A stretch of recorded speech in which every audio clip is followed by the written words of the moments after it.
नमस्कार, आप देख रहे हैं न्यूज़ मंच और मैं हूं विशाल वैभव। अभी हमारे साथ बात करने के लिए अखिल भारतीय क्षत्रिय सेवा दल के राष्ट्रीय अध्यक्ष सह बीजेपी के युवा नेता नितेश सिंह कछवाहा हैं। हम इनसे बात करते हैं चूँकि जिस तरह से आज बिहार सरकार मंत्री अशोक चौधरी ने भूमिहार को लेकर जो बयान दिया है, हम जानते हैं कि क्या कुछ प्रतिक्रिया है नितेश सिंह कछवाहा का। भूमिहार समाज को लेकर सवाल खड़े किए हैं, कैसे देखते हैं इस तरह के बयान को? देखिए,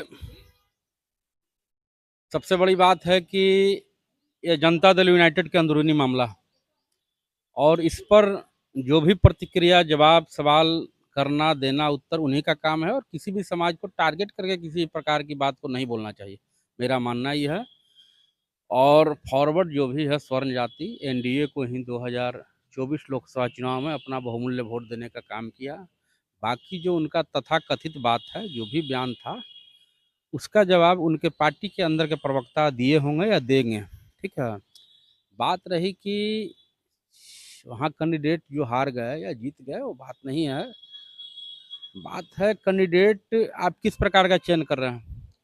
पहली बार गलती हो गई, दूसरा बार भी वही गलती दोहराने का प्रयास किया गया जहानाबाद लोकसभा क्षेत्र में, तो कहीं ना कहीं वो चीज़ भी है। और चुनाव तो बीत गया, हर जगह त्रुटि सही कम बेसी, एनडीए मजबूती से चुनाव लड़ी और सीट जीती और एनडीए का सरकार बिहार में और भारत में मजबूती से है। हम तो यही कहते हैं, इस प्रकार के बयानों का मैं खंडन करता हूं। और जो भी मामला है उनके पार्टी के अंदर का है। अशोक चौधरी जी के द्वारा बयान जो दिया गया है, या सुनने में आ रहा है कि नीरज जी भी बयान दिए हैं, तो वो लोग, उनका अपना मामला हो, लोग अपने में कर लेंगे। भारतीय जनता पार्टी का कोई विषय नहीं है, हमारा कोई स्टैंड नहीं। लेकिन कहीं न कहीं क्या लगता है कि जहानाबाद जो सीट लूज़ हुआ, क्या लग रहा है कि भूमिहारों की अनदेखी के कारण ये सीट लूज़ हुआ? देखिए, अनदेखी अलग चीज़ हो गया या जो भी हो गया। बात है कि आप जिस समाज का वोट है, उस समाज का नेता उस जगह पर नहीं भेजिएगा तो कहीं न कहीं उसका प्रभाव असर आएगा। तो इसमें कहीं सोचने वाली बात नहीं है। अशोक चौधरी जी किस नज़रिया से बोले और क्यों बोले तो ही बता सकते हैं। बाकी एनडीए में हम लोग हैं, तो एनडीए को ही अपना समर्थन देने का कार्य करते हैं। क्या लग रहा है कि एनडीए में कहीं अब एनडीए में सब कुछ ठीक तो नहीं है? देखिए, जेडीयू के अंदर का मामला है, एनडीए का बात नहीं है, भारतीय जनता पार्टी का विषय नहीं है। ये तो नीतीश जी बताएंगे, नीतीश जी की तो मंत्री किस आरक्षण के प्रकार मामले बयान। को भी तो लेकर जीतनराम मांझी और चिराग पासवान के अलग-अलग बयान हैं। इस देश का सर्वमान्य नेता नरेंद्र मोदी जी हैं और कहीं न कहीं वो तमाम जनमानस के साथ न्याय करने का काम कर रहे हैं। जो भी उनके द्वारा फैसला है या जो भी निर्णय लिया जाएगा, उसका हम लोग पालन करते हैं। और आरक्षण का जो मामला है, तो आरक्षण, जो गरीब है उसको आरक्षण मिलना चाहिए। आरक्षण की कोई जाति नहीं होती, जो गरीब है, गरीबों के लिए आरक्षण का दायरा होना चाहिए। जो अमीर हैं उनको आरक्षण छोड़ देना चाहिए, मेरा मानना ये है।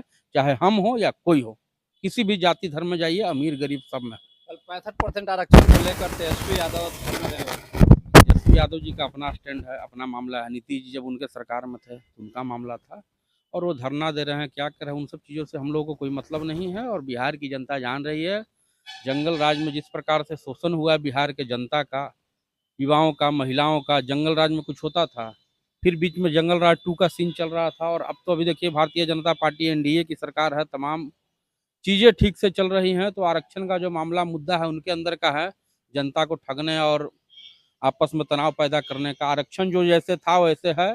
आरक्षण जो गरीबों को मिलता है वो मिलते रहेगा, इसमें कहीं कोई दो राय नहीं है। लेकिन जो अमीर जाति हैं उनको आरक्षण छोड़ देना चाहिए। जो ज़रूरतमंद है, जो गरीब है, उनको आरक्षण पूर्ण रूप से देश में मिलना चाहिए। इस बात का मैं समर्थन करता हूँ। तो जैसा कि आपने सुना नितेश सिंह कछवाहा को, जिन्होंने सीधा रूप से कहा कि ये जेडीयू का अंदरूनी मामला है और वो जेडीयू समझेगी, एनडीए का ये मामला नहीं है। एनडीए पूरी तरह से एकजुट है और देश में जो है पीएम मोदी एनडीए में सर्वमान्य नेता है। बने रहिए न्यूज़ मंच के साथ। न्यूज़ मंच के लिए नीरज कुमार के साथ विशाल वैभव, पटना।